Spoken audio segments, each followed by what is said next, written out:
Hello everyone, and thank you for clicking on my video today. The purpose of this video is to highlight and review an incident that occurred in Binghamton, New York on the 12th of February 2025, a building fire that ultimately led to the line of duty death of a Binghamton fireman, John Gaudet, who went by JR. He was ultimately killed in the line of duty on that night after a wall collapsed on him. A very sad and unfortunate event that occurred, and obviously we can read here where he left behind a wife and 3 young children. So a very sad incident that occurred, and I just want to take a few minutes today to discuss some of the things that happened. I'm not here to cast stones. I'm not here to place any blame. In fact, what I think we're going to find is that these folks did a lot of very good things that night, right? They made a lot of good decisions that I think a lot of us would have made in that moment. And so, not here to place blame, not here to cast stones. I've read a lot of things online regarding this incident, some very poor taste comments, very ignorant comments as well.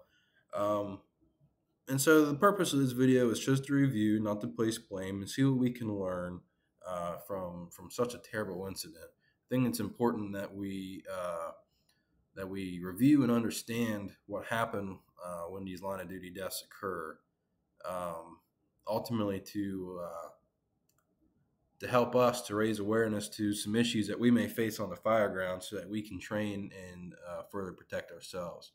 So this fire occurred in the city of Binghamton, which is located in southern New York. This is just a clip from the city's website under the fire department. 117 members, about 47,000 residences. That's about 11.5 square mile area. The population I've found currently is closer to 46,000 people. So I would consider this, maybe a large town, perhaps a small city. I'm not real familiar with Binghamton, but that's probably the category I'd put it in. As we can see, they operate 2 engine companies, 1 tower, 2 Quints, and a heavy rescue, as well as an EMS division, all based out of 5 stations spread across the city. This map here of Binghamton is available to anybody from Binghamton's website that we just looked at. Right here in the word Binghamton, between the M and the T here, is where the fire occurred. We're going to take a closer look at that in a moment. This is the training center here, and so maybe that's not a staffed station. So you've got your headquarters, and then you've got your other stations throughout the city. And so that just kind of gives you an idea of where these firemen were coming from. We're going to come back to this here in just a moment. I want to take a look now at the building itself. As you can see, Binghamton's located here in southern New York, near the Pennsylvania border. And I think we're going to find a lot out about this building and about this incident. We'll be able to understand further about some of the things that occurred. So as we come down into street view here, this is our first look at the building, okay? The fire began in the basement of this building, based on what I understand, based on the information that's available to the public at this time. And so we have a row of buildings here that are, if they're not attached, they are very close to each other, which obviously creates a lot of extension and exposure hazards for us fighting this fire. Now let's just do a quick exercise here together. Let's put ourselves in the officer's seat, and we're going to size this thing up together, okay? Obviously, what we know based on listening to the radio traffic from that night, the fire began in this building. You can hear the officer in charge size it up as the building closest to the river, with fire in the basement, which obviously leads me to believe that is this building here.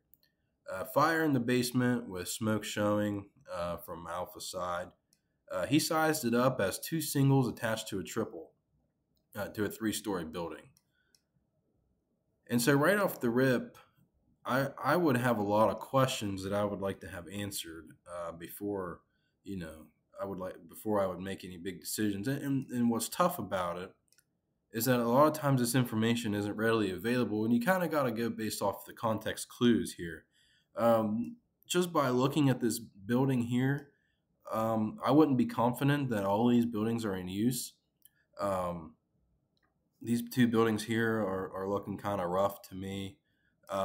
These 2 buildings here, if this isn't all the same building, this up here looks pretty good. Looks like it's maintained. This down here, questionable. And then obviously at the end of the row here, we have a business. It's obviously labeled Peterson's Tavern. And, again, just based off the context clues here, I'm going to guess that these are probably adjoined. And so this is probably the only area of the building that's being used at this time. Another thing that I notice as we size this up, it looks like these windows, I assume these are windows. They look like they would be windows of perhaps an old storefront. They appear to be painted over or perhaps boarded or some combination of both. As we go down the row, again, we see that these windows are boarded.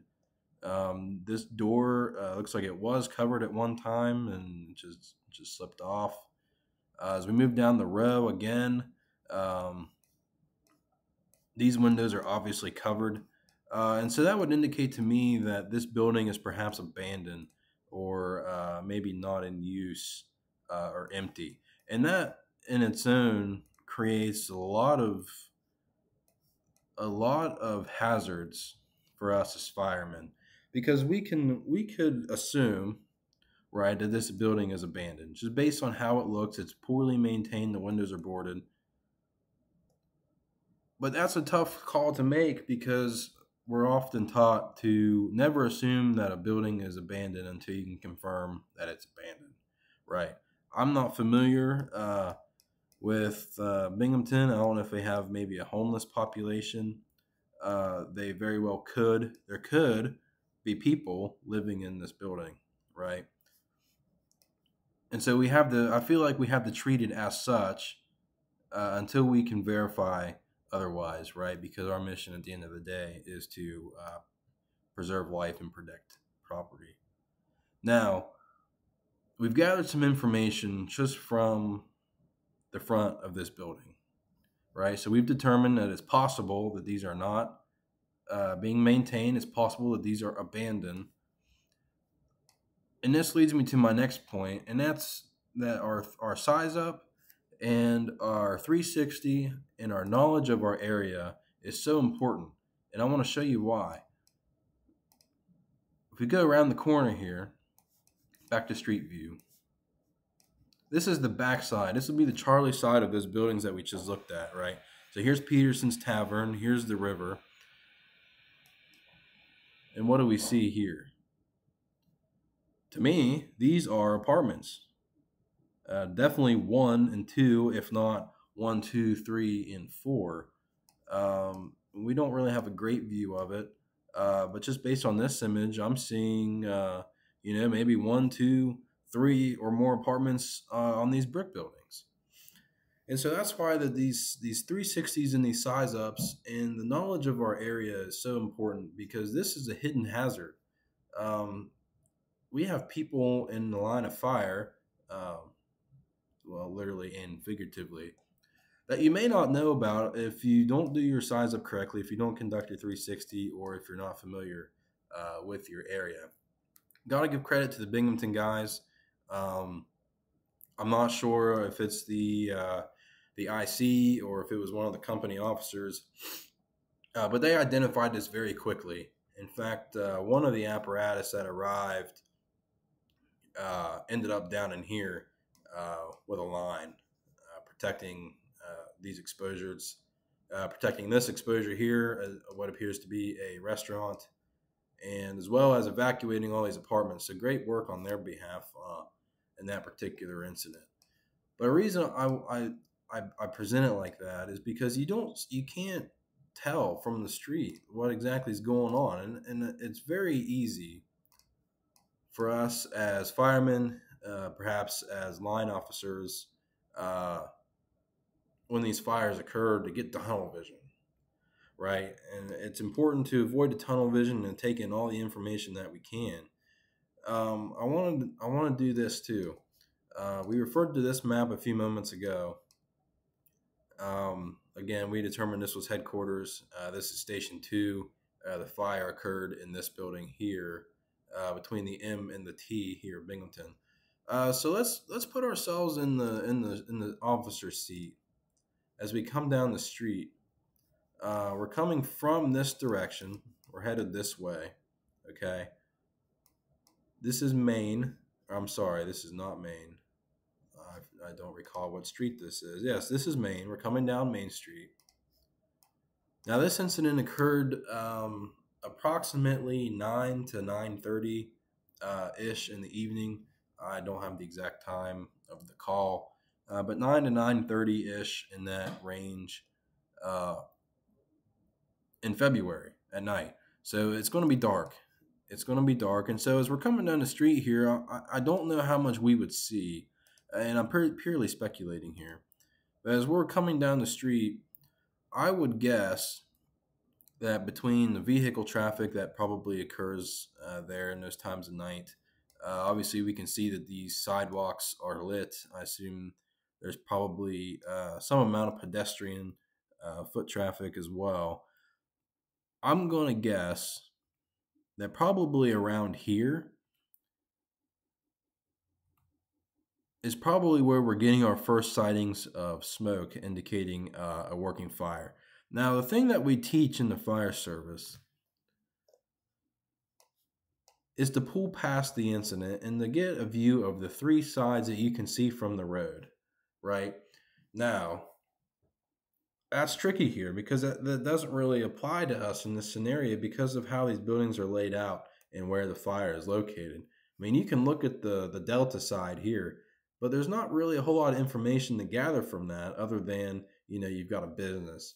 But as far as, fire conditions and those sorts of things, there's not really anything that we can learn from this side. As we continue down the street, obviously at this point, we're seeing very clearly smoke, probably flames. And so we can confirm, obviously at this point, we have a working fire. I would imagine there's probably smoke pouring out of the roof of this building here, the original fire building. So at this point, obviously we have a working fire, but limited information on your arrival, which obviously makes things tricky for us. Now, I want to do the same little exercise coming from headquarters.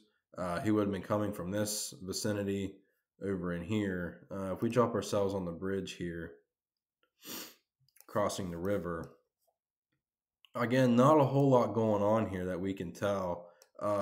Probably more likely to see, I would guess, the smoke and the fire from maybe a little bit farther distance, which really all it does is confirm you have a working fire. As we get closer, there's still not a whole lot of information to be had, other than you can determine that the fire would be located in this building. Just the way the street is set up at the angle of this building and these signs in the way, your initial arrival doesn't tell you that there is apartments back here. And in fact, on this, if you just went on this arrival alone, you may not consider that there's exposures back here as well, with the neighboring building, which is why that our size up and our 360s, as well as our knowledge of our first due areas, is so important, and why the officers on this scene should be applauded. If you haven't, you ought to go check out the audio. It's recorded for us on YouTube. You can find it there. And listen to some of the radio traffic, some that we heard. So the point being this, fellas, avoid your tunnel vision. Okay, calm your nerves. It's exciting. It's exhilarating. You're ready to get after it, but it's important to take in all the information that you can and understand the means at which to get it. Okay, study your areas, visit these places, walk these streets. Okay, and figure out what you got going on before you get there. You can learn a lot by pre-planning and understanding your city. So that's the big thing I think we can take away from this. And again, applaud the officers on the scene of that fire who did exactly that. Now, again, if we listen to the fire ground audio, at some point in it, and I'm speculating again, maybe I shouldn't be, but at some point after it was confirmed that these backside apartments were evacuated and the buildings were confirmed to be empty, the officer in charge declares an evacuation. Okay, and he very clearly states several times, this is a defensive operation. This is a defensive operation. All firefighters need to be out of the structure. Okay, so this is something else for us to think about. We've been in the building, right? We're seeing fire. We're feeling the heat. We're getting after it. The adrenaline's pumping. Something very important for us to think about is the transition from offensive to defensive fire attack. Okay, and what does that mean? Well, that means obviously offensive attack. We're interior. We've stretched lines through one of the doors or windows, and at some point or another, the officer in charge has determined that it is no longer safe and it is no longer worthwhile to have our guys inside of this building. So he gives the order to evacuate. Whenever we're fighting defensive fires, one of the biggest threats, in my opinion and my experience, that we have is organizing during this transition. Okay, so what do I mean? If we have members in here in this building, we also know through the audio that the scene was cut in half as far as the command structure. So you had your Alpha sector and you had your Charlie sector. It's my understanding that there was a chief of some type of variety commanding both sides of the incident. What's important for us to keep in mind is organizing during this transition from offensive to defensive. When we go defensive, in my opinion, one of the biggest threats that we have is obviously collapse. Okay? And what do we know about collapse zone? We know that the collapse zone, or the area considered dangerous when a collapse could be imminent, is 1.5 times the height of the building. Okay? I'm going to speculate that this is probably 15 to 20 feet tall. So if our collapse radius is 1.5 times the height of the building, that puts us at a minimum of 30 feet, which I'm going to, again, speculate as probably somewhere out in here, most likely. Okay. We have a lot of tools at our disposal to be able to fight this fire from an effective distance that keeps us out of the collapse radius and still allows us to fight the fire and get water on the fire. I'm talking about master streams. I'm talking about deck guns. I'm talking about ground monitors and blitz fires that can shoot these streams of water quite a distance and are able to keep us out of the collapse zone of these structures. Now, what I find a lot of times, and again, I'm going to speculate, this is just my experience. We give the evacuation order, and the officer in charge directs your engineers to hit your air horns. We all know what that means. 3 blasts of the air horn means get out. If you don't hear the radio call, you hear the horn. That's one of the few sounds that'll drown out any other sound on a fire ground. We get the order, and what I find is that a lot of our firemen, especially our young firemen, they come out and they just kind of huddle around. They huddle around maybe in the yard, or in this case, maybe on the sidewalk. And they're not really considering the fact that we're transitioning to a defensive attack, and now we're focused on things like collapse We need to pay attention to things like collapse zones, and they get huddled up, perhaps in a spot where they shouldn't be. I found that to be the case, and even just to compare that to a regular old structure fire on a residence, if we put this building on fire here and we evacuate the structure and we get all of our firemen out, they're probably going to be congregated somewhere in here, and I don't know why. It just seems to be, a force of habit, maybe, or we had ourselves exposed to the danger in here, and we come outside and we feel like we're safe. But we have to understand collapse zone and to stay out of the way of a potential collapse, because when fighting a defensive fire, that has to become our primary concern, is a structural collapse. Now, the last thing I want to discuss,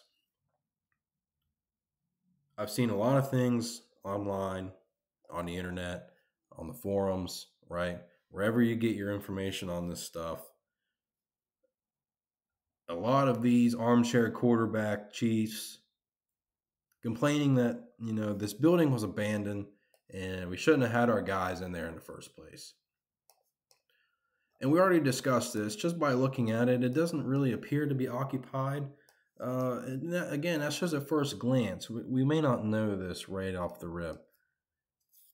But I would imagine, and again, I'm speculating, like most areas, and my town would be very similar to Binghamton.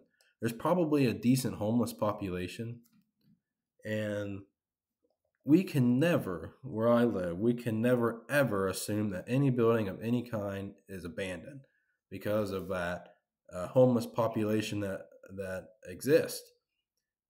And so, to me, a life of a homeless man or woman is no different than the man or woman who might live in this nice house over here that we just looked at. And so we can never ever assume, and we have to treat it as such, that this building is occupied until we can prove otherwise. Again, I don't blame any one person. I don't blame the incident commander for the incident that occurred here, which ultimately, again, led to the death of one of our brothers in the line of duty.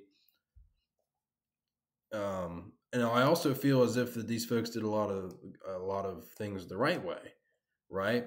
We already discussed that they discovered these apartments that live in the back, or located in the back. They were adamant about protecting this exposure. I believe that they made the evacuation call at the right time.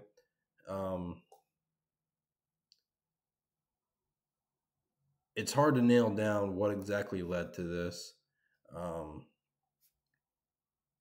I don't blame anyone in particular. I think it's just an unfortunate circumstance that occurred. Just some photos from one of the local newspapers there in Binghamton that kind of shows some of the aftermath. As you can see, you might be able to see these two buildings here, this black building and then the stone building. These two were a complete loss. It's my understanding that this is the wall, either this wall or this Bravo wall is the wall that collapsed and killed Fireman Gaudet. As we can see here at this point, these photos were taken the next day. Both of those buildings are gone. Again, just another angle. Those two buildings are gone, and then I believe that would be this building here still remains. Obviously, crews were there for quite a long time, processing the scene after the fire was finally put out. So anyway, once again, not trying to cast stones, not trying to lay blame, just trying to review and shed some light to a terrible scenario that hopefully never happens to us. Some things to learn, some things that went very well, some things that these guys did right. But even though you do everything right, sometimes things just don't go our way. So my condolences to the family of our brother that we lost. And thank you for watching my video.